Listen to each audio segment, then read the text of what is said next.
මට කියන්න ඔයාගේ නම නම් චතුරි. කියන්න මේනකට ඔයා දැන් ඔය නයි පැටියෙක් අද නම් අල්ලගෙන ඉන්නේ මේ නයි කී දෙනෙක් මේ වෙනකට අල්ලගෙන තියනවද? 250කට වැඩි. ඔය නයි පැටව නැතු ලොකුය. පැටව ගණන් කරන්නේ. හොඳයි. එතකොට සාමාන්‍ය මේ ඔය සර්පයන්ගේ තියෙන විස තියෙන කියන අදි විස තියෙනවා නැත්නම් මද විස තියෙන කියන සර්පය ගොඩක් ඉන්නවනේ. ඒ ගැන පොඩ්ඩක් පැහැදිලි කිරීමක් කරන්නකෝ. ඉන්නවා මේ උග්‍ර විස සර්පය 5 දෙනෙක් ගොඩ බිම. ඒ අතරින් මේ නයා තෙල් කරවල මුදු කරවල තිත් පොළඟ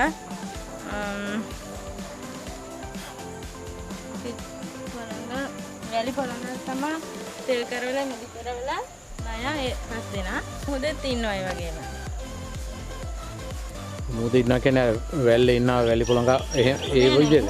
මුහුද ඉන්නවා බඩ ගහන අය කියලා ඉන්නවා. ඔව්. ඒ වගේ සර්පය 16 දෙනෙක් විතර ඉන්නවා. ලංකාවේ මුහුද වල. දැන් හදිස්සියේ මොනවා හරි මේ වගේ සර්පෙක් දෂ්ටකොත් අපි මොකද කරන්න ඕනේ කාර්යය? ශනික මේ ගලන් යන වතුරෙන් හොදන්න ඕනි. සබන් ටිකක් දාලා. ඊට පස්සේ ලෙඩාව මේ ට්‍රීවිල් එකක් නැතුව ට්‍රීවිල් එකට උනත් වඩාගෙනම තමයි යන්න ඕනේ. මේ නිදි කරවගෙන විජාට ස්පිතාලට යන්න තමයි යන්නේ. ඒ කියන්නේ මහන්සි කරන්න එපා කියන එක නේද කියන්නේ? මහන්සි වෙන්නේ නැතුව. ඔව් මහන්සි වුණත් එනකම්ම ඔයාට මොකුත් වෙන්නේ නැහැ. ඒ වගේ අර ප්‍රෙෂර් එක නගින්න නැති ඒවා තමයි කියන්නේ. ඔව් එතකොට ඉස්සර අපි කියනවා මේ සර්පෙක් ආපන් තුවාලේ කපලා විස අදින්න කියලා එහෙම කතාවක් කියනවා. විද්‍යාලවල හැම සර්පයන් බෙහෙත් තියෙන හින්දා මේ ගොඩ වෙදකම් කරන්නේ නැතුව ස්පිරිතාලෙටම තමයි යන්න කියන්නේ. ඒතර සර්පය අපි අඳුරන්නේ නැත්නම් කොහොමද කියලා ස්පිරිතාලට කියලා කියන්නේ? දැන් ડોක්ටර්ස්ලාට ඒවට මේ තියෙන අඳුර ගන්න පුළුවන් ඒ ලෙඩ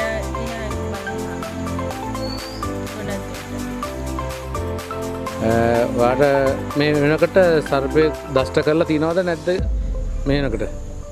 මට නයි දෙන්නෙක් දෂ්ට කරලා තියෙනවා. කුණු කටුවෙක් දෂ්ට කරලා තියෙනවා. ඒවට මගේ ස්පිරිතාලට තමයි යන්නේ.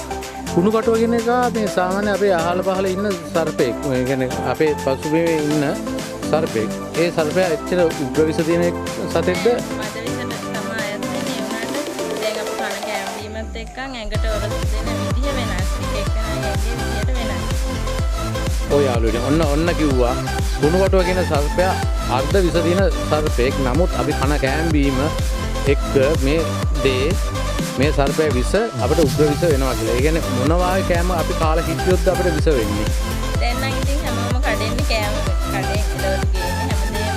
ඉතින් ඒ වගේ වස විස අපේ ඇඟවලට දෙන විදියට තමයි. අපි ඉස්සර මේ මිනිස්සු වගේ නෙවෙයි දැන්. ඒ කියන්නේ අල බතල කාලා ඉන්නෝ නම් කිසි ගැටලුවක් නැහැ. ඔව් ඉතින් එහෙම නෙවෙයි ඉස්සර මිනිස්සු වගේ ගොම පොහොර ටිකක් දාලා ඒව නෙවෙයි එළවලු දැන් කෘතිම ඔක්කොම කරනවනේ ඒ වගේ තමයි. හොඳයි.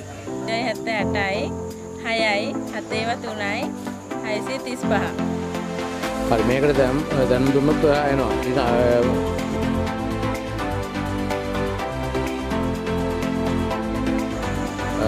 දැන් ඔය මෙහෙම සර්පය අල්ලගත්තාම ඔය කට්ටිය ගිහින් දාන තැනක් තියනවද?